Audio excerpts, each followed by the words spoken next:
I'll give you $100 million if you beat me at chess. The millionaire laughed at the barefoot boy.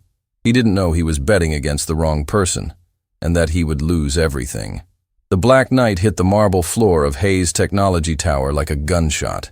Marcus Silva, 12 years old and barefoot, watched it skitter across the polished surface, leaving a tiny scratch in stone that cost more per square foot than his family's monthly rent. Every eye in the lobby turned toward him. "Watch where you're going!" Alexander Hayes's voice cracked through the morning air. The CEO stood 15 feet away in an $8,000 Italian suit, his gray eyes fixed on Marcus with pure contempt. Marcus dropped to his knees, the cold marble burning his bare skin. His hands, scraped raw from carrying his mother's cleaning buckets since 5 that morning, trembled as they reached for the chess piece. The donated jeans hung loose on his thin frame, the knees patched with mismatched fabric his mother had stitched late at night. Hunger kept him small, even as his mind grew sharp. The chess piece was warm from his pocket, plastic worn smooth from years of use. His grandfather Roberto had given him this set 3 months before cancer took him. The pieces were cheap, but Roberto's words weren't. Only your mind matters on the chessboard, Marquitos. Not your clothes, not your money, only how you think. Your mother should teach you to be more careful, Alexander sneered, his lip curling as he looked Marcus up and down. Oh, wait, she's too busy scrubbing toilets to teach you manners, isn't she? Cruel laughter rippled through the lobby. But not everyone laughed. Emily Richardson, Alexander's executive assistant, stood by the reception desk, her face pale. She'd worked here 6 years, learned to keep silent. But this was too much. Edward Chen, the senior accountant who'd worked for Alexander's father, felt his jaw tighten. Richard Hayes Sr. had started as a night janitor. He'd built this company on dignity and hard work. His son had forgotten everything. Patricia, a maintenance worker with grandchildren Marcus's age, wanted to cry, but no one spoke up. Alexander controlled paychecks, health insurance, futures. Silence meant survival. Carmen Silva appeared from the service hallway, her cleaning cart rattling. 37, but looking older from 70-hour weeks across 3 jobs, from 4 hours of sleep, from choosing between eating or feeding Marcus and Thomas. Her hands were cracked and bleeding from chemicals despite the petroleum jelly she applied nightly. Her too large uniform was cinched with safety pins, but her eyes still held something unbreakable. "Mr. Hayes, please," Carmen said quietly, placing herself between her son and the millionaire. "Marcus was helping me carry supplies. It was an accident. I don't pay you to bring me your life story," Alexander interrupted. "I pay you to clean. Do you see this floor? Do you know what it costs to maintain?" "Yes, sir. I clean it every morning." "It's not a toy," Marcus said softly. "It's a chess piece." "From my grandfather." The lobby went silent. No one interrupted Alexander Hayes. Alexander's head turned slowly. "What did you say?" Carmen's hand gripped Marcus's shoulder hard. "Please, baby, don't." But Marcus had already spoken. "It's a chess piece, sir, not a toy." Chess. Something dangerous entered Alexander's voice. He turned to address the lobby, raising his voice. "Ladies and gentlemen, the janitor's son plays chess. How quaint." Nervous laughter followed. "Do you know who I am, boy?" Alexander moved closer. Marcus could smell expensive cologne. "I won the Tri-State Chess Championship 3 years running. I have an official rating of 1850. Do you even know what that means?" Marcus did know. An 1850 rating meant Alexander was strong, better than 95% of casual players. It also meant he wasn't as good as he thought. Roberto had been rated 2180. "I know what it means, sir." Alexander pulled out his wallet, soft leather glowing in the lobby light. "Then let me make you an offer." He made sure everyone could hear. "I'll play you 1 game of chess. If you win, I'll give you $100. Cash." The sum hit like thunder. For Carmen and Marcus, $100 was Thomas's medication plus groceries for 2 weeks. It was hope. "Mr. Hayes," Emily stepped forward. "Sir, this isn't appropriate. He's just a child." "I'm offering him money, Emily. That's charity, not cruelty." Alexander's eyes never left Marcus. "Unless you think he's too stupid." Emily fell silent, trapped. "What happens when he loses?" Edward Chen's gravelly voice cut through. "What then?" "When he loses." Alexander savored each word. His mother stands here and admits that people like them don't belong in places like this, that they should know their place. The cruelty sucked oxygen from the room. This wasn't about chess. This was about humiliation. "And if I don't play?" Marcus asked. "Then your mother can find employment elsewhere.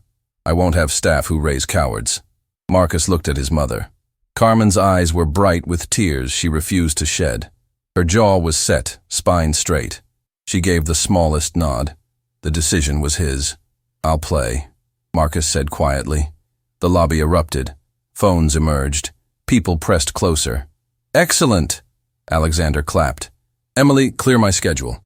Cancel the Morrison Tech meeting. I want every employee in the executive lounge in 15 minutes. Mandatory. Everyone should see what happens when people forget their place." The executive lounge filled rapidly. Employees streamed in, some curious, many uncomfortable. The room was corporate beautiful. Leather chairs, mahogany table, floor-to-ceiling windows overlooking the city. On the table sat a chess set that made Marcus's breath catch. Rosewood and maple board, weighted Staunton pieces, the kind used in official tournaments. The white pieces gleamed. The black pieces drank the light. "The challenger arrives," Alexander announced. He'd removed his jacket, rolled up his sleeves. "See how seriously I'm taking this. Standard tournament rules," he declared. "No time limit. When I win, Mrs. Silva makes her statement. If by some miracle you win, you get your $100.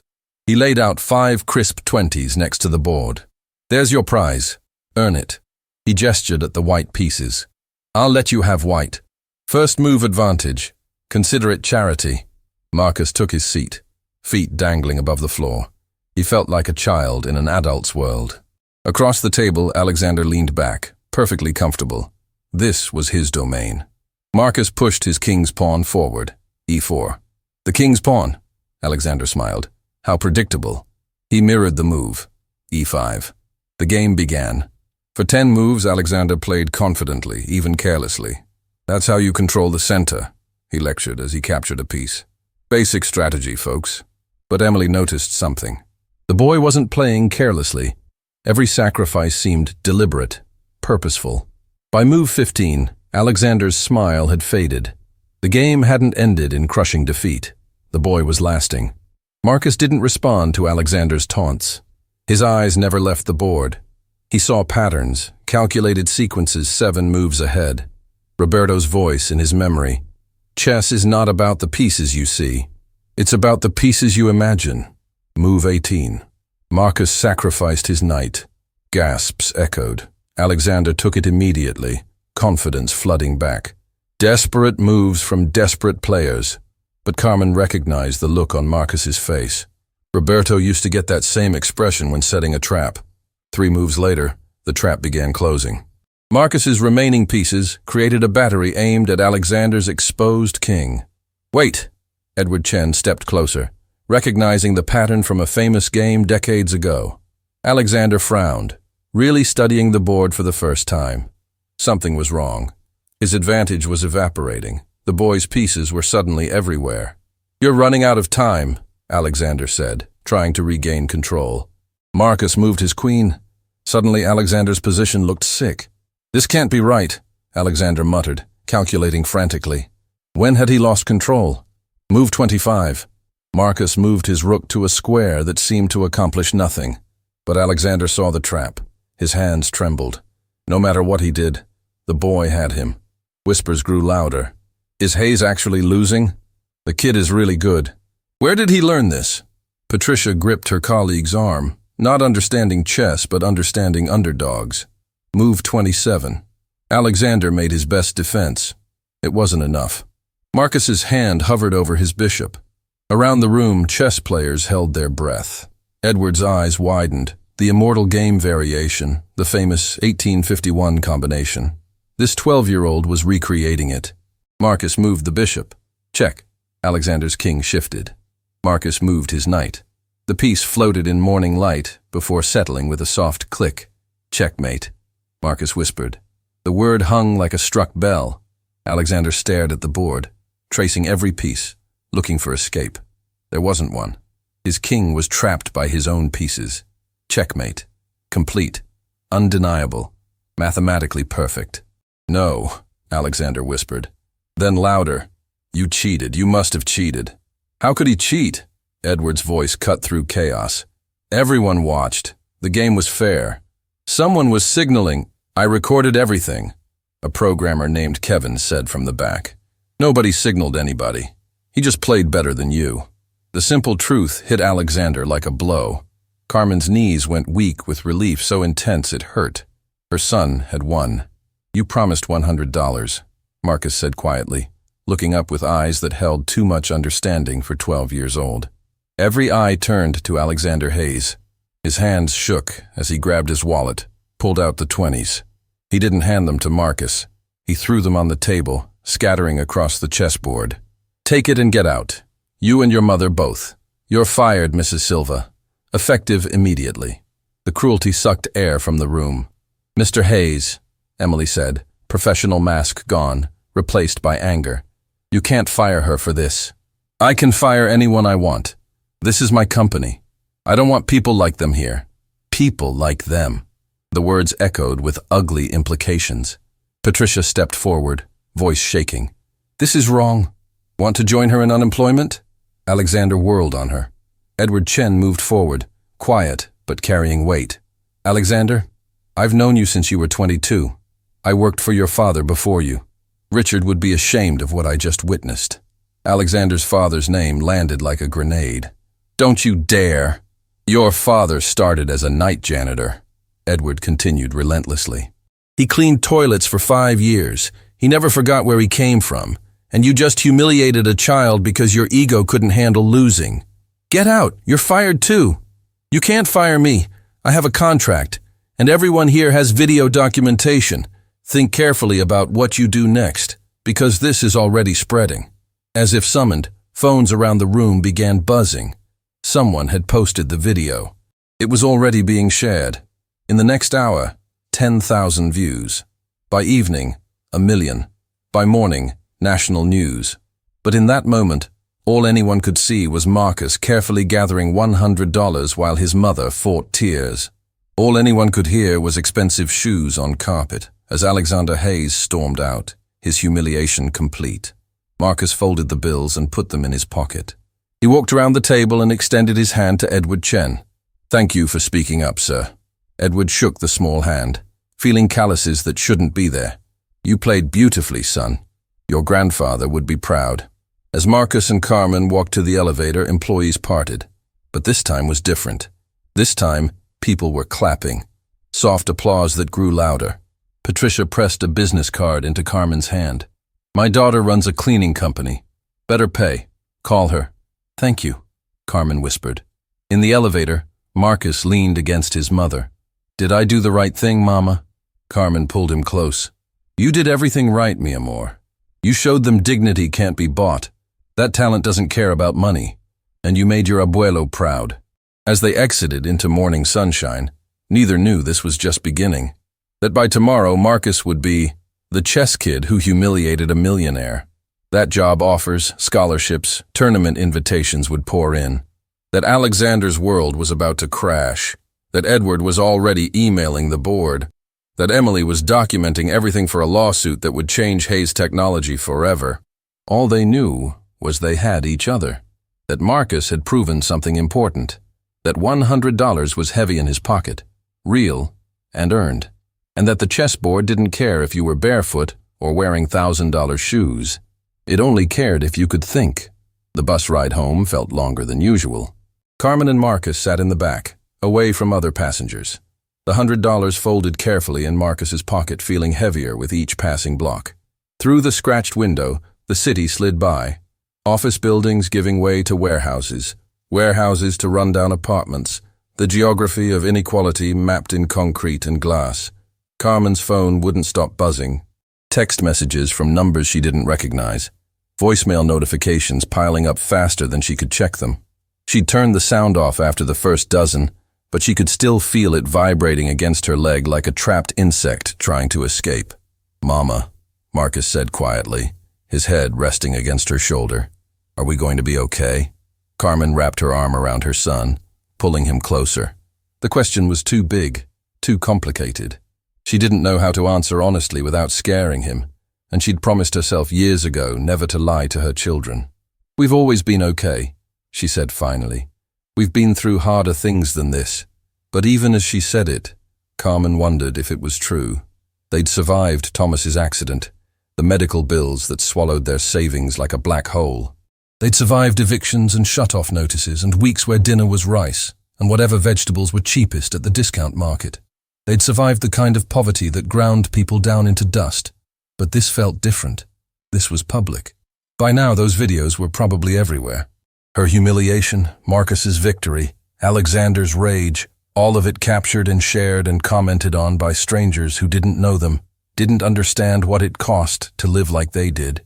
The thought made her stomach twist. What would people say? Would they mock Marcus for being poor? Would they blame Carmen for bringing him to work? Would they find their address, show up at their door with cameras and questions they couldn't answer? The bus lurched to a stop at their corner. Carmen and Marcus climbed off, the afternoon sun harsh after the dim interior. Their apartment building stood 3 blocks away, a 5-story walk-up with peeling paint and a front door that didn't lock properly. Home. Thomas was waiting in the doorway when they climbed the stairs to the 3rd floor. He leaned heavily on his cane, the right side of his body still weak from the accident that had changed everything 3 years ago. At 42, he looked older. Pain and disability aged a person in ways that time alone never could. But his eyes, when he saw his wife and son, were bright with concern. "I've been watching the news," he said without preamble. "Carmen, mi amor, are you okay?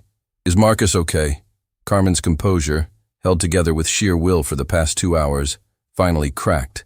She walked into her husband's arms and let herself shake, just for a moment, before pulling herself together again. There would be time for falling apart later.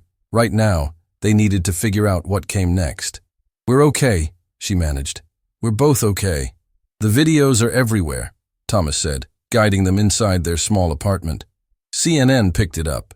It's trending on every platform. They're calling Marcus the chess prodigy who beat a millionaire. There are petitions online with thousands of signatures demanding Hayes Technology fire Alexander. Marcus slipped past his parents into the tiny living room. Their apartment was clean, but worn. Second-hand furniture that didn't match, walls that needed paint, carpet with stains no amount of scrubbing could remove. But it was theirs, and after the sterile luxury of Hayes Technology Tower, it felt like a refuge. He sank onto the couch, suddenly exhausted. The adrenaline that had carried him through the chess game was gone, leaving behind a hollow tiredness that made his bones ache. Thomas followed him, lowering himself carefully onto the couch beside his son. "Marcus, mijo, what you did today was incredible. Your abuelo would have been so proud." "Mr. Hayes fired Mama," Marcus said flatly. "Because of me. Because I won. Mr. Hayes fired your mother because he's a cruel man who can't handle being beaten by someone he thought was beneath him," Thomas corrected firmly. "That's not your fault. That's his character showing." Carmen emerged from the kitchen with 3 glasses of water, all they could afford to drink most days. She handed them out and sat in the armchair across from her husband and son, her phone still buzzing relentlessly in her pocket. "We need to make a plan," she said, falling into the practical mode that had kept them alive through worse. "I'll call Patricia's daughter tomorrow about the cleaning job. I can pick up extra shifts at the restaurant if they'll let me. We have the $100 for this month's medication and some groceries." "Carmen," Thomas interrupted gently, "look at your phone. I don't want to look at it. I don't want to see what people are saying about us. You need to look at it." Reluctantly, Carmen pulled out her phone. The screen showed 47 missed calls, over 100 text messages, and notifications from apps she didn't even remember downloading. Her hands trembled as she opened the voicemail. The first message was from a reporter asking for an interview. She deleted it. The second was from a lawyer offering free legal representation. She saved it. The third made her freeze. "Mrs. Silva, this is David Chen calling on behalf of the National Chess Federation. We'd like to discuss a full scholarship for Marcus to attend the Davidson Chess Academy, including housing and meal stipends for your family. Please call me back at your earliest convenience." Carmen's eyes widened. She looked at Thomas, who nodded. He'd heard similar messages. The fourth voicemail was from a literary agent wanting to discuss a book deal. The fifth from a morning show producer. The sixth from a GoFundMe administrator informing her that someone had started a fundraiser for their family, and it had already raised $12,000. $12,000. Carmen dropped the phone like it had burned her. "This isn't real," she whispered. "This can't be real." "It's real, mi amor," Thomas said quietly. "People saw what happened. They saw the injustice, and they want to help." Marcus had been quiet, processing. Now he spoke, his voice small. "What's the Davidson Chess Academy?" Thomas pulled up the website on the ancient laptop they'd bought secondhand 5 years ago. The screen loaded slowly, but when it did, it showed a beautiful campus with state-of-the-art facilities, chessboards in sunlit rooms, students of all ages learning from grandmasters. "It's one of the best chess schools in the country," Thomas read aloud. "Full-time education combined with intensive chess training. They've produced 12 grandmasters and over 100 international masters." He scrolled down. "Tuition is $60,000 a year." The number hung in the air like smoke. $60,000. More than Carmen had made in the last 3 years combined. "But they're offering a scholarship," Carmen said, picking her phone back up with shaking hands. "That means it would be free?" She called the number David Chen had left. He answered on the first ring. "Mrs. Silva, thank you for calling back. I've been hoping to reach you." His voice was warm, professional. "I'm the director of admissions at Davidson Academy. We've been following Marcus's story and frankly, we're astounded by what we saw in those videos. Sir, I appreciate the call, but we can't afford—" "Please, let me finish. We're not asking you to afford anything. Based on what we've seen of Marcus's play, we believe he has genuine grandmaster potential. The board met in emergency session this afternoon and voted unanimously to offer him a full scholarship, tuition, room, board, books, everything. And because we understand that relocating would be a hardship for your family, we're prepared to offer housing and living stipends as well." Carmen couldn't speak. The words wouldn't come. "Mrs. Silva, are you still there?" "Why?" she managed finally. "Why would you do this for us?" "Because talent like Marcus's is rare. Because your son deserves the chance to develop his gift. And because—" he paused. "Because what happened to you and your son today was wrong. The chess community takes care of its own, Mrs. Silva. Marcus is one of us, even if he doesn't know it yet." After she hung up, Carmen sat in stunned silence. Thomas took her hand, squeezed it gently. Marcus watched them both, trying to understand what was happening, why his mother was crying when something good had just occurred. "We need to talk about this as a family," Thomas said finally. "This is a big decision. Davidson Academy is in North Carolina. That's across the country." "It's an opportunity," Carmen said, wiping her eyes. "The kind Marcus has never had before. It's also leaving everything we know, our community, our church, your job prospects here." "What job prospects?" Carmen's laugh was bitter. "After today, after those videos, do you think anyone in this city will hire me? I'm the janitor who got her son to humiliate a CEO. I'm toxic." "Well, you're a hero to half the internet," Thomas countered. "The GoFundMe is up to 15,000 now. I've been watching it climb while we talked." Marcus stood up abruptly. "I need to think. Can I go to my room?" "Of course, mijo," Carmen said. The room was barely big enough for a twin mattress on the floor and a plastic crate that served as a nightstand. Marcus closed the door, a curtain they'd hung for privacy, and lay down on his bed staring at the water-stained ceiling. His mind kept replaying the chess game, the moment he'd seen the checkmate pattern, the look on Alexander Hayes' face when he realized he'd lost, the cruel satisfaction in his voice when he fired Carmen. Marcus pulled out the $100 from his pocket. 5 $20 bills that represented food and medicine and maybe, if they were careful, new shoes. But also humiliation and anger, and the crystallization of everything wrong with a world where being poor made you a target.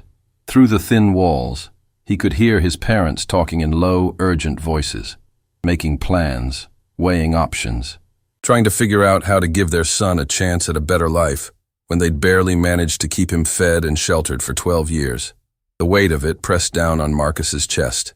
He was 12 years old.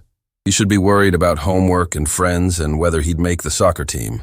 Instead, he was the breadwinner, the chess prodigy, the viral sensation that strangers on the internet were fighting about. He didn't want to be famous. He just wanted his mother to have her job back. He wanted his father to be able to work again. He wanted to not be hungry all the time, to not wear clothes with patches, to not see the look in his parents' eyes when they had to choose which bill to pay each month. A soft knock on the doorframe. Carmen pushed the curtain aside. "Can I come in?" Marcus nodded. His mother sat on the edge of his mattress, her weight making the thin foam compress almost to the floor. "I know today was hard," she said quietly. "I know you're carrying a lot right now." "I'm okay, Mama." "You don't have to be okay. What happened today wasn't fair. None of this is fair." Marcus sat up, leaning against his mother's shoulder the way he had on the bus. "Are we really going to move to North Carolina?"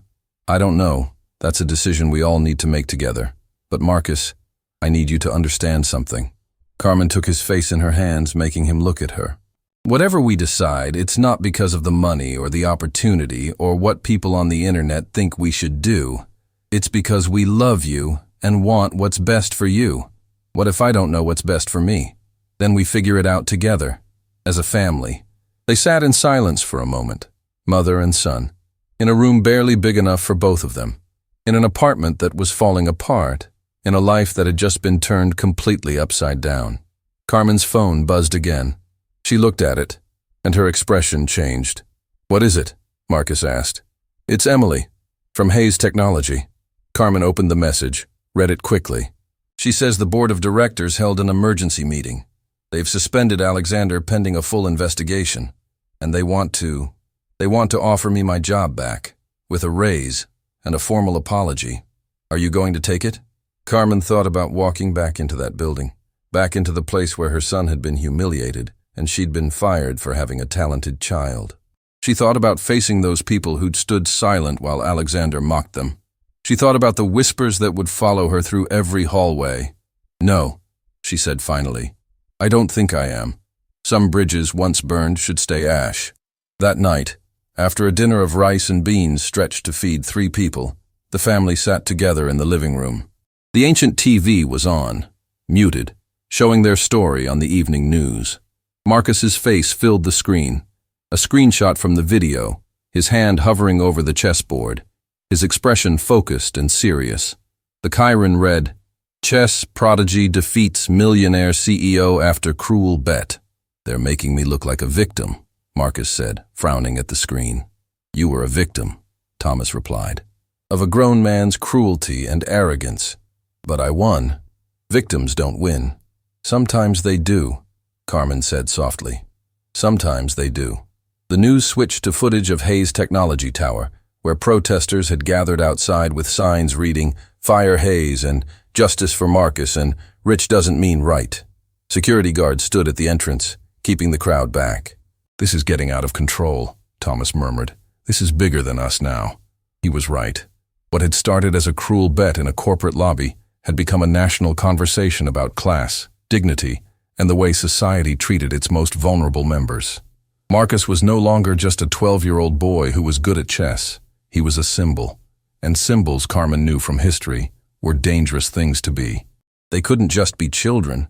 They had to carry the weight of everyone's anger and hope and demands for justice. The phone rang, not Carmen's cell phone, but the landline they kept for emergencies because it was cheaper than cell service. Carmen answered, her voice wary. "Mrs. Silva, this is Rachel Morrison from the New York Times. I was hoping to arrange an interview with you and Marcus about what happened today." "I'm sorry. We're not giving interviews right now. I understand this is overwhelming, but your story is important. People need to hear." Carmen hung up. 30 seconds later, it rang again. A different reporter. She unplugged the phone from the wall. "We can't hide from this," Thomas said gently. "It's not going to go away." "I know, but we can have one quiet night before everything changes." Carmen looked at her son, at her husband, at their small apartment that had been home through so much hardship. One night where we're just us. Not a news story, not a symbol, just our family. Marcus crawled between his parents on the worn couch, and they sat together watching the muted news coverage of their lives, trying to recognize themselves in the story being told. The GoFundMe had reached $23,000. The petition to fire Alexander had 150,000 signatures. 3 more chess academies had reached out with scholarship offers. A publisher had emailed offering a 6-figure advance for Marcus's story. And through it all, in their tiny apartment, in a rundown building in a part of the city most people never saw, the Silva family held each other and tried to figure out how to move forward when the whole world was watching. "We should call David Chen back tomorrow," Carmen said finally. "About the scholarship. We should at least hear what they're offering." "And then?" Thomas asked. "And then we decide. Together." Marcus closed his eyes, feeling safe for the first time since the chess piece had fallen that morning. Whatever came next, North Carolina or staying here, fame or obscurity, opportunity or struggle, they would face it together. The chessboard didn't care if you were barefoot or wearing expensive shoes. But Marcus was learning that the world did. The world cared very much. And now that the world was watching, everything was about to change. Outside their window, the city hummed with its usual indifferent rhythm. But somewhere out there, in boardrooms and newsrooms and living rooms across the country, people were talking about a 12-year-old boy who'd beaten a millionaire at his own game. And they were just getting started. The boardroom of Hayes Technology occupied the entire top floor of the tower, with windows on all sides offering a view of the city that stretched to the horizon. On a clear day, you could see 3 counties from here. Alexander Hayes had always loved this room. The power it represented, the empire he'd built, the height he'd achieved above the masses below. Today, it felt like a prison. 12 board members sat around the polished table, their faces ranging from angry to disappointed to coldly professional. These were people Alexander had worked with for years, some of them friends, most of them allies. Now they looked at him like he was a stranger. Worse, like he was a liability. Margaret Frost, the board chair and a 60-year-old venture capitalist who'd been one of the company's first investors, sat at the head of the table.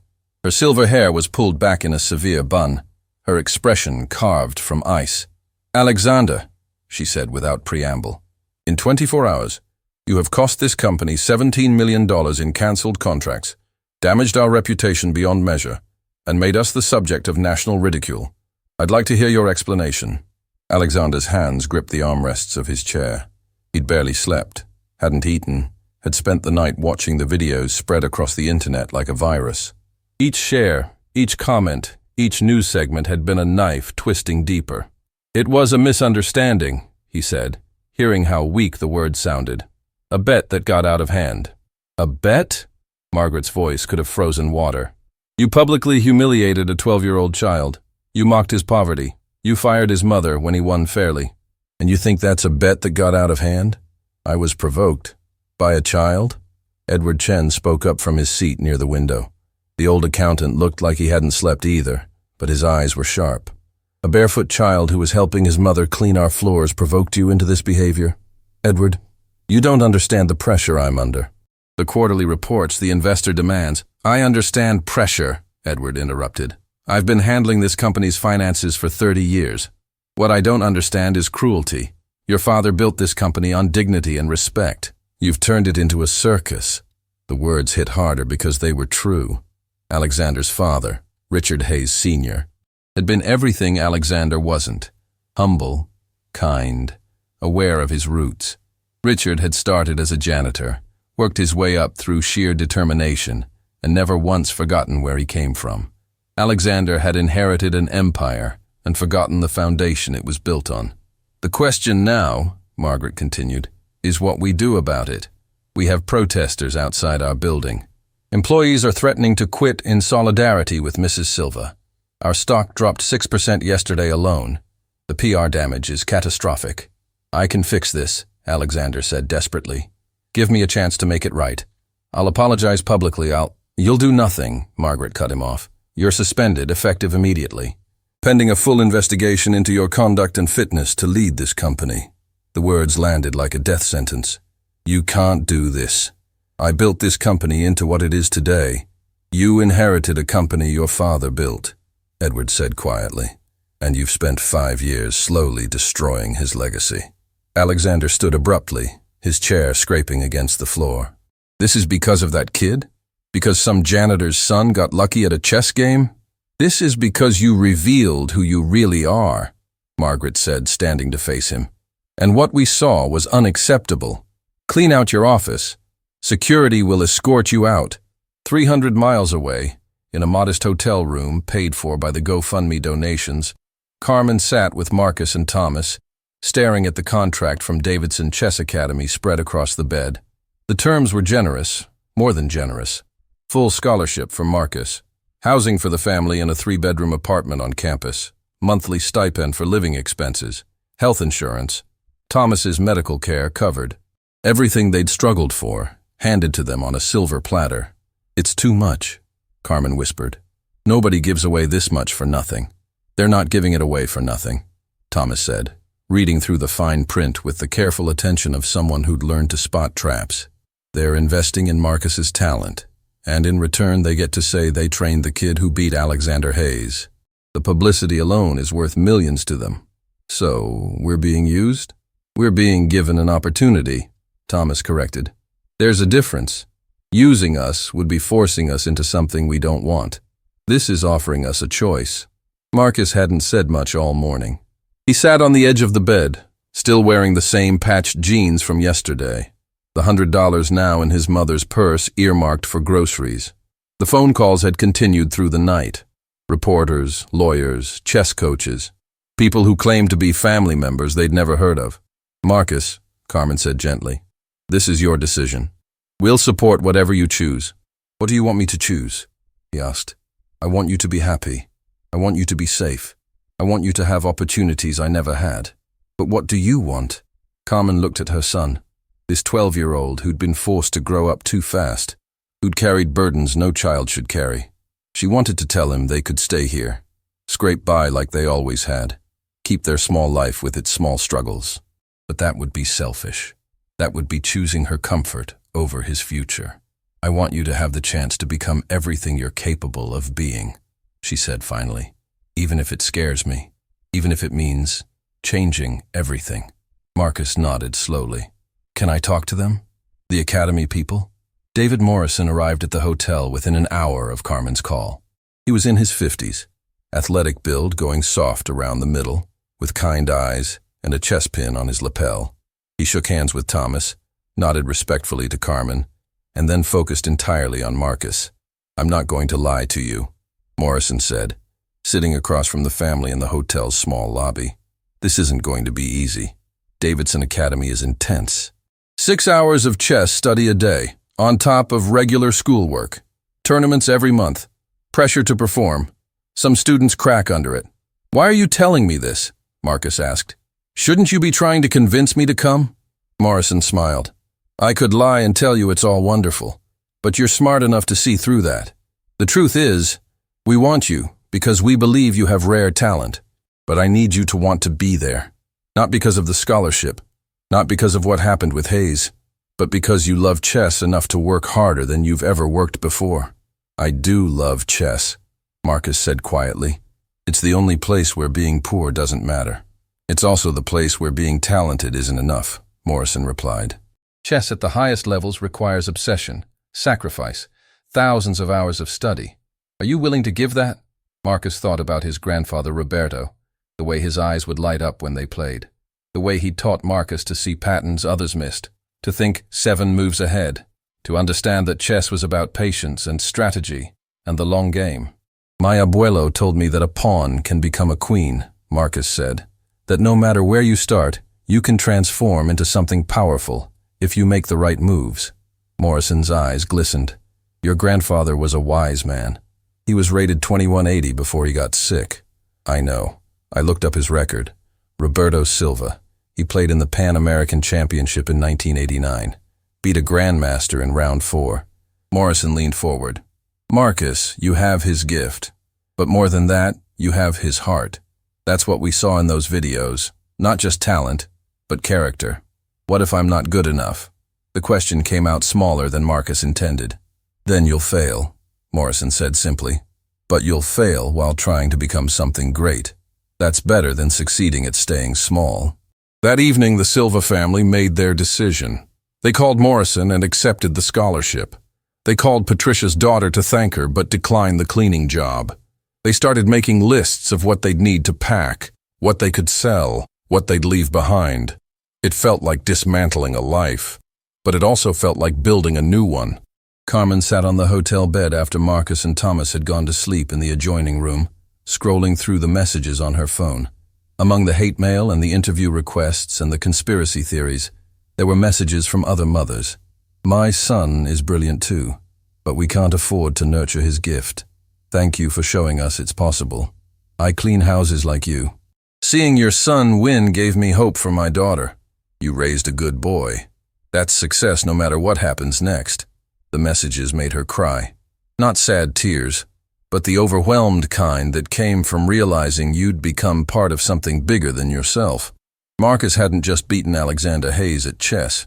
He'd beaten the idea that poor kids should stay in their place, that talent without money was worthless, that the game was rigged and there was no point in playing. He'd shown that sometimes, just sometimes, the underdog wins. Alexander Hayes sat alone in his penthouse, surrounded by the trappings of wealth that suddenly felt hollow. The view that usually filled him with pride now mocked him. All of this success, all of this power, and he'd thrown it away over wounded ego. His phone was off. He couldn't bear to see the numbers anymore. The lost contracts, the dropped stock price, the petition signatures demanding his resignation that had topped 300,000. But what haunted him most wasn't the professional damage.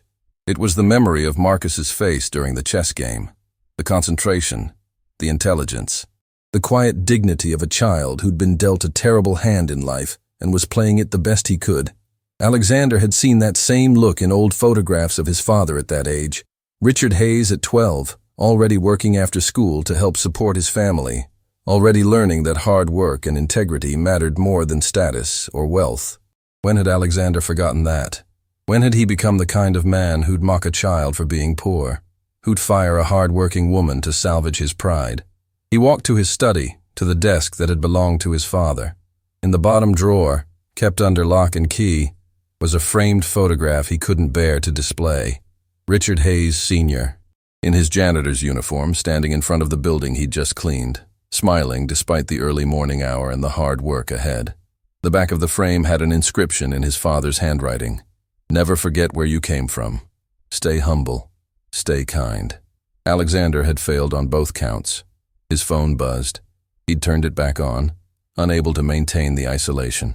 A text from an unknown number. Mr. Hayes, this is Emily Richardson. I thought you should know. The board voted to offer Mrs. Silva a position in our new employee advocacy program. She declined. She's moving to North Carolina with her family. Marcus accepted a full scholarship to Davidson Chess Academy. The message should have made Alexander angry. Instead, he felt something unexpected. Relief. The kid would get his chance. The mother who'd worked so hard would see her son thrive. And maybe, just maybe, some good would come from Alexander's cruelty after all. He typed back, "Thank you for letting me know. I hope they find happiness there." Then, after a long pause, he added, "I was wrong, Emily. About everything." Her response came quickly. "I know. The question is, what are you going to do about it?" Alexander looked at the photograph of his father, at the man who'd built an empire without losing his soul. And for the first time in 5 years, since Richard had died disappointed in the son who'd inherited his company but not his character, Alexander made a decision that wasn't about money, or power, or image. He picked up his laptop and began to type.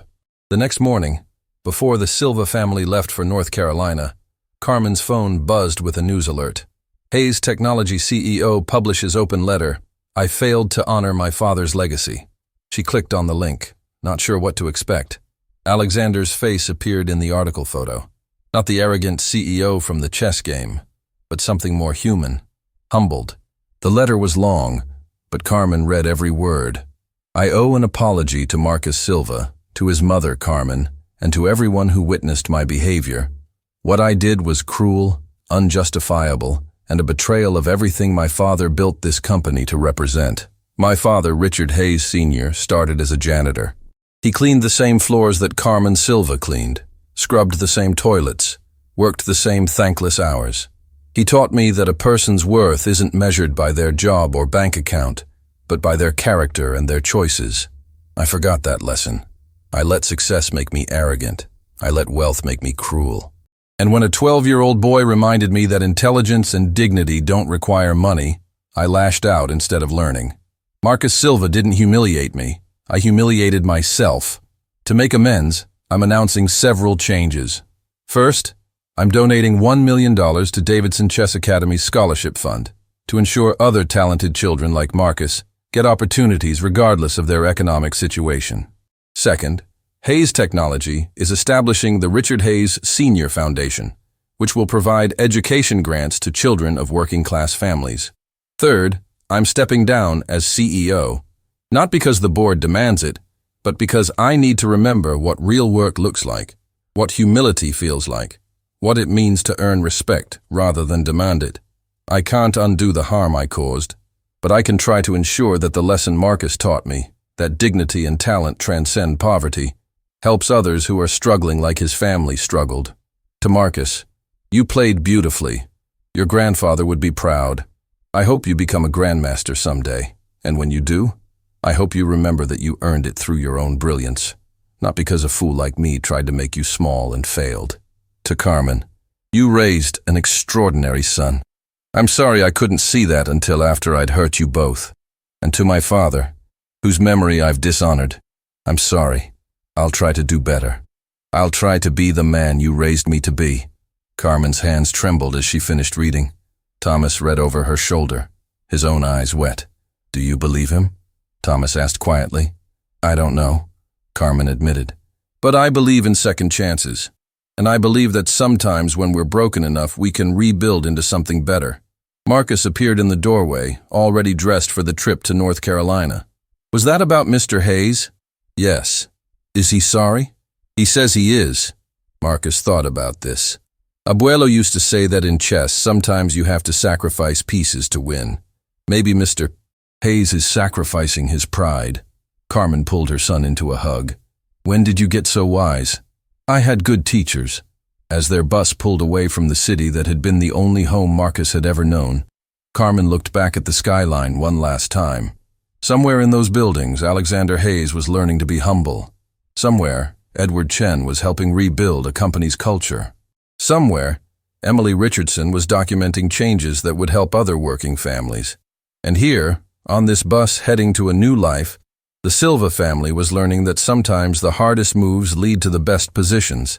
Marcus fell asleep against his mother's shoulder, the chess piece from his grandfather's set clutched in his hand. Carmen held him close, feeling the weight of possibility and fear and hope all mixed together. They'd been pawns in a game they didn't choose to play.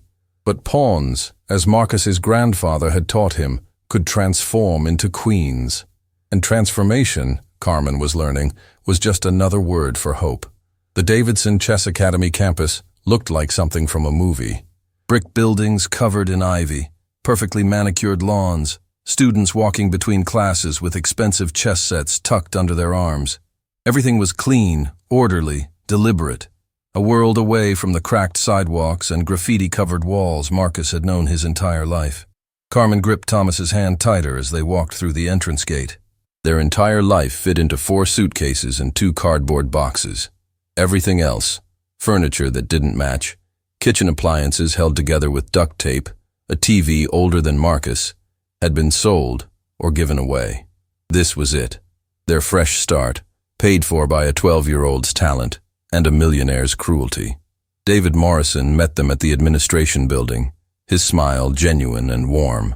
Welcome to Davidson. Let me show you to your apartment first. Let you get settled before we do the official tour.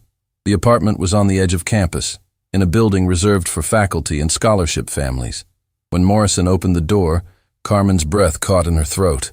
3 bedrooms, an actual kitchen with appliances that matched, carpet without stains, windows that closed properly, a bathroom with a shower that had water pressure and didn't leak. It was modest by middle-class standards, probably nothing special to the students whose families paid $60,000 a year for tuition. To the Silva family, it was a palace. I know it's not much, Morrison said apologetically. But it's clean and safe and it's perfect, Carmen whispered, walking through the space like she was afraid to touch anything. It's more than perfect. Thomas sank onto the couch, an actual couch, not a second-hand futon held together with hope, and had to wipe his eyes. Marcus stood in the doorway of what would be his room, staring at the bed, the desk, the lamp, the bookshelf. His own room, with a door, and walls, and space to breathe. "We'll let you settle in," Morrison said quietly, recognizing the moment for what it was. "Marcus, your placement tests are tomorrow morning at 9. We'll figure out which level to start you at." After Morrison left, the family stood in their new apartment in silence. The weight of what they'd left behind, what they were starting, what it all meant, it was too big for words. "We made the right choice," Thomas said finally, though it sounded like he was trying to convince himself as much as them. "We made the only choice we could," Carmen replied. Marcus walked to the window of his room. Outside, he could see the chess center, a building dedicated entirely to the game. Through the windows, he could see boards set up, students studying positions, coaches giving lessons. This was what $60,000 a year bought. This was the world he was about to enter. He touched the glass, leaving a fingerprint on the clean surface. Somewhere back in their old city, kids were playing on broken playgrounds and going to bed hungry. Somewhere mothers were working 3 jobs and still couldn't make rent. Somewhere, talented children were being told they didn't belong in places like this. Marcus had gotten out, but how many others wouldn't? The placement tests the next morning were brutal. Marcus sat in a small room with a chess instructor named Professor Helena Walsh, a stern woman in her 60s who'd trained 3 grandmasters and had a rating over 2,400. She set up positions on the board, complex middle game situations that required deep calculation. "White to move and win," she said, starting a timer. Marcus stared at the position. 32 pieces in intricate formation, thousands of possible moves branching into millions of variations. He closed his eyes, seeing the pattern. His grandfather's voice. "Don't look at the pieces. Look at the empty squares. That's where the game lives." "Knight to F5, Marcus said, opening his eyes. "Then if black takes with the pawn, queen to H5 check, king to G8, and bishop to D5 is checkmate in 3 more moves no matter how black defends." Professor Walsh's expression didn't change, but something flickered in her eyes. She set up another position, then another, each one harder than the last. Positions from grandmaster games, from theoretical endgames, from puzzles that took most students hours to solve. Marcus found the answers in minutes. After the 5th position, Walsh stopped the timer and leaned back in her chair. "How long have you been studying chess seriously?" "I haven't," Marcus admitted. "I mean, my grandfather taught me when I was little, and I solve puzzles at the library sometimes when they have computer time, but I've never had formal training." "Never had a coach? Never studied opening theory? Never done tactical drills?" "No, ma'am." Walsh was quiet for a long moment. "Marcus, do you understand what you just did? Those positions, most of our advanced students would struggle with them. Some of our instructors would struggle with them. You solved them in under 3 minutes each. Did I do something wrong?" "You did something extraordinary." Walsh stood, walking to the window. "I've been teaching chess for 40 years. I've seen talented students, gifted students, students with photographic memories and calculation abilities that seem superhuman. But what you have is different." "What do I have?" "Instinct. You don't just calculate moves. You feel the right answer. It's like the board speaks to you in a language only you can hear." She turned to face him. "It's also dangerous." "Dangerous how?" "Because instinct without discipline leads to brilliance and disaster in equal measure. You need training, Marcus. Real training.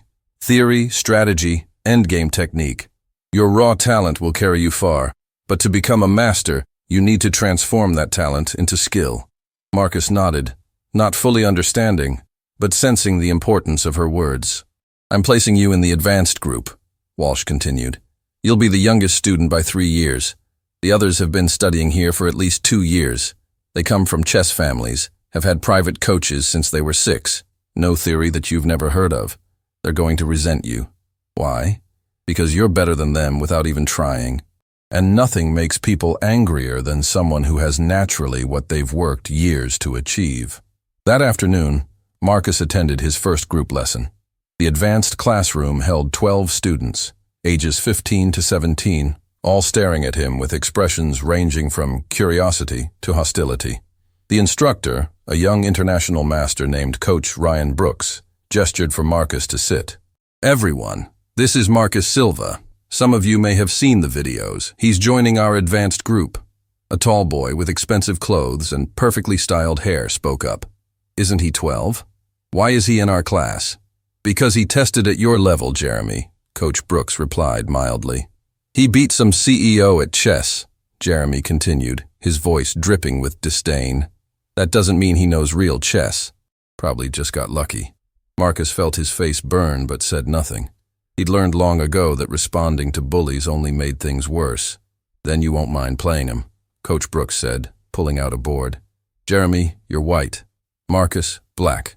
10-minute blitz. Let's see how lucky he is. Jeremy's smirk widened. He was rated 2100, had been studying at Davidson for 3 years, had won state championships. This was going to be easy. The game started. Jeremy played the Rai Lopez, a classical opening he'd studied for years. Marcus responded with moves his grandfather had taught him, not knowing they were called the Marshall attack, one of the sharpest defenses in chess theory. By move 12, Jeremy's smirk had faded. By move 18, he was sweating.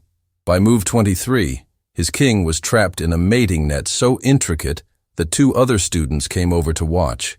Checkmate, Marcus said quietly as he moved his queen to g3. The room went silent. Jeremy stared at the board, his face cycling through disbelief, anger, and humiliation. He'd been destroyed in front of his peers by a 12-year-old who didn't even know opening theory. Lucky game, Jeremy muttered, standing abruptly and walking to the back of the room. But the other students were looking at Marcus differently now. Not with respect exactly, but with recognition. He wasn't just the kid from the viral video. He was a player, a real player. Coach Brooks reset the board. All right, let's analyze that game. Marcus, can you walk us through your thought process on move 15? The Queen's Sacrifice. Marcus tried to explain, but the words came out clumsy. He knew what he'd seen, what the board had told him, but translating instinct into language was harder than solving the puzzle itself. You saw 6 moves ahead, Brooks said, helping him articulate. You calculated that after the Queen's Sacrifice, your minor pieces would dominate the position. That's grandmaster-level vision, Marcus. But you need to learn how to communicate it, how to analyze your own games, how to teach others what you see naturally. The lesson continued, but Marcus felt the weight of expectations settling on his shoulders. These students had studied for years. They knew theory, understood concepts he'd never heard of, and yet he was beating them through pure intuition. How long could that last? When would his lack of formal training catch up? When would instinct stop being enough? That evening, back in their apartment, Carmen prepared dinner in the kitchen while Thomas sat at the table with his medical paperwork. The campus clinic had already scheduled his first appointment, already started processing his insurance information. For the first time in 3 years, he'd have access to physical therapy, to specialists, to treatments they'd never been able to afford. Marcus sat in his room, staring at chess books Professor Walsh had given him. Modern Chess Openings, Dvoretsky's Endgame Manual, My System by Nimzowitsch. Each book was hundreds of pages of theory and analysis and concepts that seemed impossibly complex. A knock on his bedroom door. Carmen entered, sitting on the edge of his bed. How was your first day? Hard, Marcus admitted. Everyone here is so smart, Mama. They know things I've never even heard of. And they have money and fancy chess sets, and they've been studying since they were little kids. You've been studying since you were a little kid, too. Your abuelo started teaching you when you were 5. But not like this. Not with coaches and books and computers analyzing every move. I'm so far behind. Carmen pulled her son close. You know what I see when I look at you? I see a boy who learned chess on a plastic set from a discount store. Who studied by watching library computers for 30 minutes at a time. Who got so good that he beat a millionaire who'd had every advantage in life. You didn't get here because you had the best resources, mijo. You got here because you have something they can't buy. What? Heart. Passion. The ability to find beauty in 64 squares when the rest of your life is hard. These other kids, they have fancy equipment and expensive coaches. But do they love chess the way you love it? Do they see it as the one place where being poor doesn't matter? Marcus thought about Jeremy, about the way he'd played chess like it was a status symbol. Another thing to excel at to impress people. There had been no joy in it, no love of the game itself. Abuelo used to say chess was like music, Marcus said quietly. That some people play notes and some people make music. He said the difference was whether you played with your head or your heart. And you, mi amor, you play with both. That's your gift. Don't let anyone make you forget that. After Carmen left, Marcus opened the first chess book. The notation was confusing, the analysis dense, the concepts foreign. But underneath the complexity, he could see patterns. Patterns like the ones his grandfather had shown him, dressed up in fancy language. Maybe he was behind on theory. Maybe he didn't know the names of openings or the proper terminology. But he understood chess. The board still spoke to him, still made sense when nothing else did. He just had to learn to speak back in a language others could understand. 2 weeks passed in a blur of lessons, games, analysis sessions, and studying. Marcus woke at 6, attended classes until 3, then had chess training until 8, homework after dinner, sleep by 10, repeat. The other students gradually warmed to him, all except Jeremy, who avoided Marcus entirely after losing 3 more games in increasingly brutal fashion. But even the ones who accepted him kept their distance. He was different, younger, poorer, from a world they'd never seen and couldn't understand. On Friday evening, Marcus received an email that made his heart stop. Dear Marcus, my name is Robert Fletcher. I'm a chess journalist for Chess Life magazine, and I'd like to interview you about your recent victory against Alexander Hayes and your transition to Davidson Academy. I think our readers would be very interested in your story. Would you and your family be available for a phone call this weekend? Marcus showed the email to his parents. Carmen read it twice, her expression uncertain. You don't have to do this, she said. You don't owe anyone your story. But people want to know, Marcus said. People are interested. People are interested in the drama, Thomas said gently. In the spectacle of a poor kid beating a rich CEO. That's not the same as being interested in you as a person. What if it helps other kids? Marcus asked. What if someone reads my story and realizes they can do it too? Carmen and Thomas exchanged a look, the kind of silent communication that came from years of partnership. Okay, Carmen said finally, but we do it together, as a family. And if any question makes you uncomfortable, you stop answering.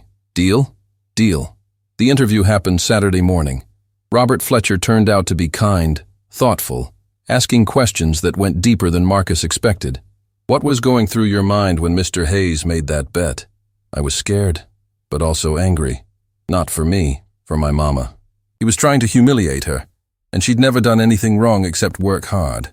What do you want people to know about poverty that they might not understand? Marcus thought carefully. That it's exhausting. Not just because you don't have money, but because you're always making impossible choices. Food or medicine, heat or electricity, shoes or school supplies. And everyone treats you like you're less valuable because you're poor, like you don't deserve respect or opportunities. What would you say to Alexander Hayes if you could talk to him now? I'd say thank you. Fletcher paused. Thank you. Yeah, because if he hadn't made that bet, I'd still be in my old city with no way to develop my chess talent. His cruelty opened a door. I hate that it happened that way, but I'm grateful for where it led. The interview lasted an hour, touching on chess, family, poverty, hope, and what it meant to get a second chance at life. When it ended, Marcus felt drained but lighter somehow, like he'd put into words things he'd been carrying silently for too long. You did well, mijo, Carmen said, hugging him after they hung up. But Marcus wondered what would happen when the article published. Would it help people understand? Or would it just be more spectacle, more content for people to consume and forget? That night, Marcus couldn't sleep. He got up, went to the common room where chessboards were always set up for students to practice. He expected to be alone. It was past midnight, but Professor Walsh was there, studying a position under the soft lamplight. Can't sleep? She asked, without looking up. Too much in my head, Marcus admitted. Come here. Let me show you something. She reset the board to a position Marcus didn't recognize. This is from a game played in 1851. Adolf Anderssen versus Lionel Kieseritzky. It's called the Immortal Game. Watch.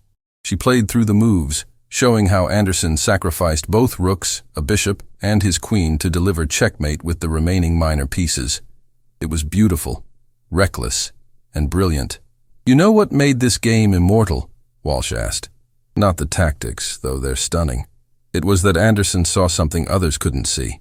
He understood that material doesn't matter if you control the important squares, that sometimes you have to give up everything to win. Why are you showing me this? Because you're going to face a choice soon, Marcus. You can keep playing on instinct, keep winning games through natural talent, or you can study, learn theory, become technically perfect. One path is easier, the other is greater. Which one should I choose? That's not my decision, but I'll tell you what your grandfather would say. He'd tell you that the beauty of chess is that you can be both brilliant and disciplined. That instinct and study aren't enemies, they're partners. Walsh stood, leaving the board set up in the final position. Get some sleep. Tomorrow we start endgame training. It's the least exciting part of chess, and the most important. If you can master it, you'll be unstoppable. After she left, Marcus sat alone with the immortal game, studying the final position. Anderson had sacrificed everything and won. But would it have worked if he didn't know what he was doing? If he hadn't studied enough to understand which sacrifices were sound and which were suicide? His grandfather's voice, memory made present. In chess, like in life, you need both courage and wisdom. One without the other leads to disaster. Marcus reset the pieces and began playing through the game again. This time, trying to understand not just what happened, but why. The board still spoke to him, but now he was learning to speak back. Outside the window, the North Carolina night was quiet and still. Somewhere in this city, his mother was sleeping peacefully for the first time in years. His father was dreaming of walking without pain. And Marcus Silva, 12 years old, was learning that talent was just the beginning. The real work was just starting. The National Junior Chess Championship was held in a convention center in Atlanta, 3 hours from Davidson Academy. Marcus had been training for 8 weeks straight. Endgame drills with Professor Walsh, opening theory with Coach Brooks, tactical puzzles until his eyes burned and his head ached. The natural instinct was still there, but now it was sharpened by knowledge, refined by discipline. Carmen and Thomas sat in the spectator section, watching their son face opponents from across the country. Kids who'd been playing tournament chess since they could walk. Kids with personal coaches and custom chess sets, and parents who understood the game well enough to analyze positions during breaks. Marcus was playing a 17-year-old from New York in the 4th round. The position was complicated, both sides maneuvering for advantage. Marcus's opponent had 2 extra pawns, but a passive position. Time was running low, 15 minutes each on the clock. In the audience, Thomas gripped Carmen's hand. "Can he win this?" "I don't know," Carmen whispered back. "But look at his face." Marcus wasn't scared, wasn't nervous. He was focused, calm, doing what he loved in the one place where poverty and privilege didn't matter. The board was the great equalizer. Move 37. Marcus sacrificed his bishop, opening lines toward the enemy king. His opponent hesitated, calculating, then captured. Wrong choice. 3 moves later, Marcus's rooks invaded the 7th rank. 2 moves after that, checkmate. The win put Marcus in first place going into the final round. If he won or drew his last game, he'd be the national junior champion. At 12 years old, after 2 months of formal training. During the break, Marcus found his parents in the hallway. Carmen hugged him tight and Thomas ruffled his hair with pride that needed no words. "There's someone here who wants to see you," Thomas said, gesturing toward a quiet corner. Alexander Hayes stood there, looking different than Marcus remembered. No expensive suit, just jeans and a simple shirt. No arrogant posture. His shoulders were relaxed, his expression humble. He'd lost weight, looked tired but somehow healthier, like someone who'd been sick and was finally recovering. Marcus froze. He hadn't seen Alexander since that day in the executive lounge, hadn't expected to ever see him again. "I know I'm probably the last person you want to see," Alexander said quietly, "but I wanted to come support you, if that's okay." Carmen stepped forward protectively, but Marcus put a hand on her arm. "It's okay, Mama." Alexander knelt down to be at Marcus's eye level. "I read about the tournament in Chess Life magazine. That interview you did. It was honest and kind, even when talking about me. I didn't deserve that kindness." "You donated money to the academy," Marcus said. "You started that foundation. Professor Walsh told me it's already helped 5 kids get scholarships. That's just money. Money's easy when you have it. What's hard is changing who you are inside." Alexander paused, choosing his words carefully. My father used to tell me that a person's character is shown not in how they handle success, but in how they handle failure. I failed spectacularly, but I'm trying to do better. Are you still working at Hayes Technology? Thomas asked. No, I resigned, like I said I would. I'm actually working now. Alexander smiled slightly. Teaching chess to kids at a community center in the part of town I used to avoid. Most of them are like Marcus was, talented but without resources. I'm trying to help them find opportunities. Carmen's eyes widened. You're teaching? 3 times a week. I'm not very good at it yet, but the kids are patient with me. They're teaching me as much as I'm teaching them. He looked at Marcus. One of my students reminds me of you. 7 years old, brilliant mind, lives in a shelter with his mom. I'm working on getting him into a chess program with a scholarship. Marcus felt something shift in his chest. This wasn't the man who'd mocked him in that lobby. This was someone different. Someone who'd been broken and was rebuilding himself piece by piece. I hope you win today, Alexander said, standing. Not because it would make a good story, or because I could take credit for discovering you, but because you deserve it, because you love chess, and talent like yours should be celebrated. He started to walk away, then turned back. Marcus, thank you. For what? For teaching me what my father tried to teach me years ago. That dignity isn't about what you have. It's about who you are when nobody's watching. The final round began at 2 o'clock. Marcus's opponent was a 16-year-old prodigy from California named Daniel Park, rated 2300 and considered the favorite to win the tournament. Daniel had perfect opening preparation, tactical precision, and endgame technique that could make masters weep. But he'd never faced someone like Marcus. The game was a battle. Daniel played the Queen's Gambit, and Marcus responded with the Tarrasch defense, a risky choice, but one that led to active peace play. By move 15, both players were in unknown territory, beyond memorized theory, relying purely on understanding and calculation. The audience grew as word spread that the final game would decide the championship. Students from Davidson Academy who'd made the trip to watch, parents of other competitors, chess coaches and journalists, and in the back, standing quietly, Alexander Hayes with his phone off, simply watching. Professor Walsh stood near the board, observing with the trained eye of a master. She could see what was happening. Marcus was slowly outplaying his opponent through pure chess understanding, not through memorized variations or prepared lines, but through seeing the position more deeply than Daniel could. Move 30. Marcus's pieces were coordinated like an orchestra, every piece working in harmony. Daniel was defending accurately, but he was defending. That was already a concession. Move 40. Time pressure hit both players, 5 minutes each. The position was complex, material equal, but Marcus had the initiative. He pushed a pawn forward, a quiet move that didn't threaten anything immediately but improved his position subtly. Daniel thought for 3 minutes, using precious time, then pushed his own pawn. Strategically sound, but it created a weakness. A square that became important 2 moves later when Marcus's knight landed there with devastating effect. Move 45. Daniel's position began to crack, not collapse. Daniel was too good for that, but crack. Small weaknesses becoming larger ones. Marcus's pieces infiltrating, controlling key squares, restricting Daniel's options, move by move. The room was silent except for the clicking of the chess clock. 2 minutes each. Daniel needed a draw to tie for first. Marcus needed a win to claim the championship outright. Move 48. Marcus sacrificed a pawn, opening the position. Daniel captured, had to capture, but it allowed Marcus's rook to penetrate to the 7th rank. Suddenly, Daniel's king was in danger. 1 minute each. Daniel's hand hovered over his pieces, trying to find the defense. His coach stood against the wall, arms crossed, knowing there was nothing he could do to help. This was chess at its purest, 2 minds locked in combat, everything else falling away. 30 seconds each. Marcus moved his queen, a quiet, developing move that threatened nothing immediate, but improved his position slightly. Daniel had no time to calculate all variations. He moved his king to safety. Wrong square. Marcus's bishop moved. Check.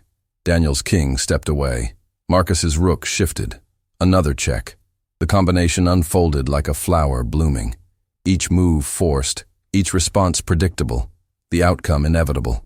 Daniel saw it 3 moves before it happened, his shoulders slumping in resignation. "Checkmate," Marcus said as his queen delivered the final blow. The room erupted in applause. Daniel extended his hand across the board, a gracious loser despite his disappointment. "That was beautiful," he said simply. Marcus shook his hand, and for the first time since the game started, allowed himself to feel the weight of what he'd done. National junior champion, at 12 years old. After everything he'd been through, after all the hunger and cold and struggle, after the humiliation and the viral videos and the massive changes, he'd won. Not because someone gave him a chance out of pity, not because he got lucky, but because he was genuinely, undeniably good at chess. Professor Walsh was the first to reach him, her stern expression cracking into a genuine smile. "I've been teaching for 40 years, she said, pulling him into an unexpected hug. "That's the most beautiful game I've seen from a student, ever." Coach Brooks appeared next, then other Davidson students, even Jeremy, who offered a grudging, nice game that was probably the closest he'd come to admitting Marcus belonged. But the moment Marcus would remember forever came when he found his parents. Carmen was crying, mascara running down her cheeks in black streaks she didn't bother to wipe away. Thomas was grinning so wide his face looked like it might split. "Your abuelo is watching," Carmen whispered, pulling Marcus into her arms. "He's so proud of you, mi amor. So proud." "We're proud of you," Thomas added, joining the embrace. "Not because you won, but because you stayed kind. You stayed humble. You stayed you." They stood like that, a family that had survived poverty and cruelty and impossible odds, holding each other in a convention center in Atlanta, while strangers applauded around them. The awards ceremony was formal, with speeches from tournament organizers and presentations of trophies. When Marcus's name was called as National Junior Champion, the applause was thunderous. He walked to the stage, this small 12-year-old boy in clothes that still didn't quite fit right despite Carmen's best efforts, and accepted a trophy almost as tall as he was. The tournament director, a grandmaster named Stephen Liu, shook Marcus's hand. "Speech?" Marcus hadn't prepared anything. But as he looked out at the crowd, at his parents, at Professor Walsh, at Coach Brooks, at Alexander standing in the back with tears on his face, words came. "I want to thank my mom and dad for always believing in me, even when we didn't have anything except each other. I want to thank my abuelo Roberto, who taught me that chess is honest, that the board doesn't care if you're rich or poor. I want to thank Davidson Academy for giving me a chance to get better." He paused, gathering courage. "But mostly, I want to say something to kids who are where I was a few months ago.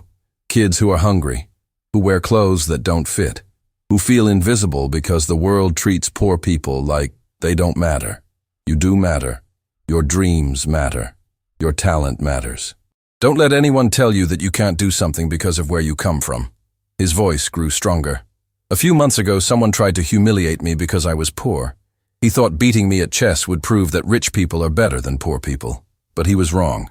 He taught me that talent doesn't care about money. Dignity doesn't care about money. And if you work hard enough, if you love something enough, you can transform from a pawn into a queen." The applause was deafening. People stood, cheering, and Marcus realized with surprise that some of them were crying. His words had touched something deeper than chess, deeper than this tournament. They'd touched the universal human need to believe that circumstances don't determine destiny, that hope is real, that change is possible, that sometimes, just sometimes, the underdog wins.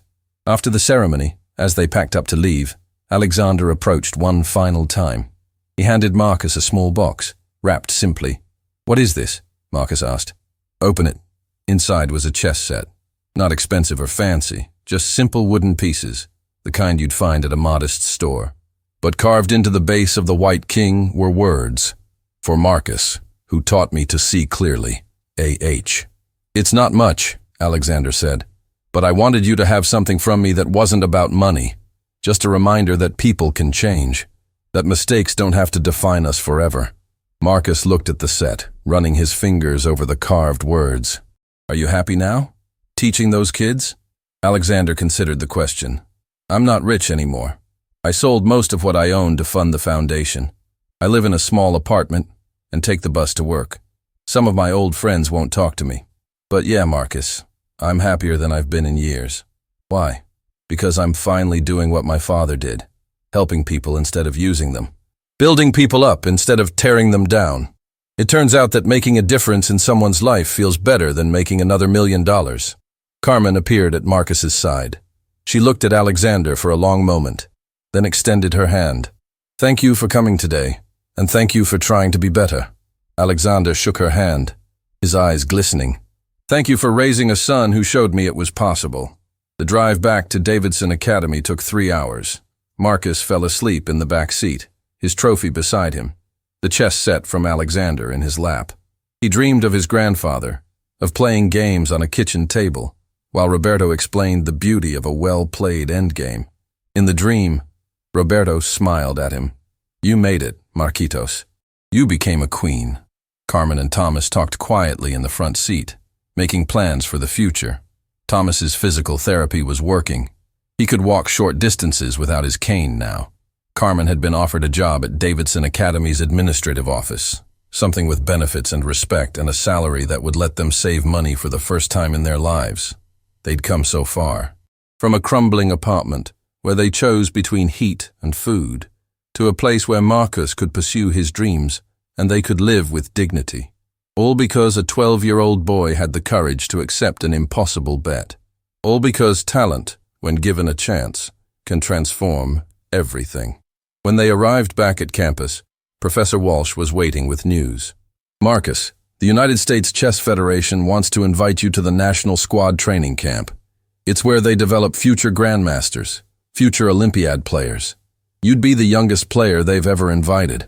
Marcus looked at his parents, then at the trophy in his hands, then at the campus that had become home. Can I think about it? He asked. Walsh smiled. Of course. You're 12. You have time. But as Marcus walked to their apartment that night, trophy in hand and chess set under his arm, he already knew his answer. He'd keep playing, keep studying, keep getting better. Not because he had to prove something to anyone, but because he loved chess. Because it made sense when the world didn't. Because on 64 squares, anything was possible. His phone buzzed. A text from an unknown number. Congratulations, champion. You earned every bit of it. Alexander. Marcus smiled and typed back. Thank you for pushing me to be better. The response came quickly. Thank you for pushing me to be human. Marcus looked up at the night sky, at stars that shone the same whether you were rich or poor, whether you lived in a penthouse or a crumbling apartment. His grandfather had taught him to find beauty in patterns, in the way pieces moved across a board, in the logic and creativity that chess demanded. But life had taught him something even more important, that transformation was always possible, that pawns could become queens, that people could change, that dignity couldn't be bought or sold, only claimed and defended, and that sometimes the greatest victories came not from the games we won, but from the people we became while playing them. The board was just 64 squares. But what happened on those squares, what it taught about thinking and strategy and never giving up, that could change the world. Marcus Silva, national junior chess champion, walked into his home carrying a trophy and a simple wooden chess set, ready for whatever move came next. Because the game, the beautiful infinite game, was just beginning.